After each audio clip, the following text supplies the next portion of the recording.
Welcome to Surviving Me, because the journey back to yourself is the real work. Today's episode was inspired by one line, one sentence I saw in someone's IG story that made me pause. It said, "We keep saying the world is lonelier than ever as if that's a mystery, as if we didn't all collectively decide that putting ourselves first was the highest form of enlightenment." That line didn't just hit me, it called me out. And it got me thinking, are we truly healing or are we just hiding? So in this episode, we're digging into how disconnection is being disguised as self-care and how to tell the difference between prioritizing your peace and avoiding your people. So let's talk about it. So let's be real. We love to say we're protecting our peace, but sometimes we're just ghosting folks and calling it growth. Unless someone is abusive or dangerous, cutting them off for no explanation isn't always necessary. It's just easier. And I've been guilty of it too. Sometimes you don't want to deal with the emotional labor. Sometimes you'd rather vanish than have the hard talk. But here's the thing. Avoidance dressed up as healing is still avoidance. Real peace doesn't come from leaving people confused. It comes from being honest even when it's uncomfortable. Because karma is real. And sometimes it doesn't come back through you. It comes back through the people you love.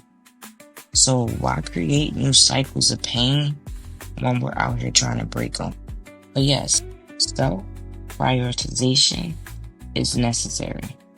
You got to be able to pour into yourself. But if you're only focused on you to the point where checking in on others feel like a burden, that's not balance. That's emotional detachment. And listen, I get it. I'm in that season right now. Tunnel vision. My head is down. All my energy is going towards this podcast. My goals, my peace. But even in that space, I had to check myself. Because love, real love, takes maintenance. Friendships takes effort.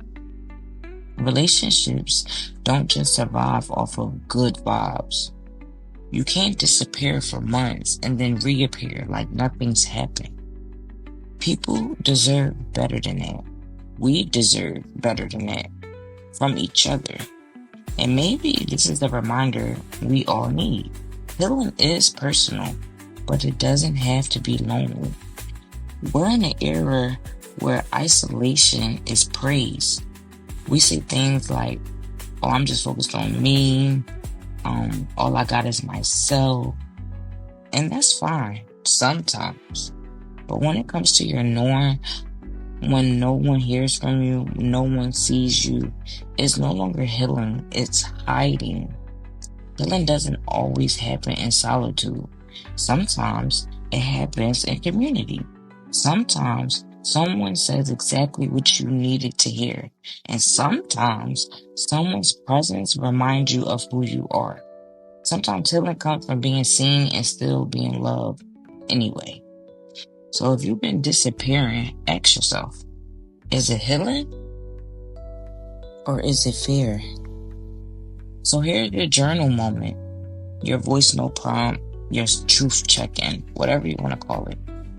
The 3 questions are, who have you ghosted instead of giving clarity? Where are you calling isolation self-care when it's really disconnection? What would it look like to heal with people instead of away from them? Because sometimes healing looks like calling someone back.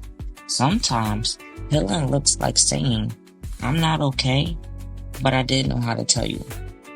Sometimes it looks like being seen and staying anyway. So, thank you all for sitting in this space with me today. Thank you for being honest with me, with yourself, with your healing. And let's keep going through it, keep growing through it, and definitely keep glowing through it. Because the journey back to yourself, that's the real work. I'll see you next episode. I've battled the silence, I've wrestled the shame, faced all my demons and called them by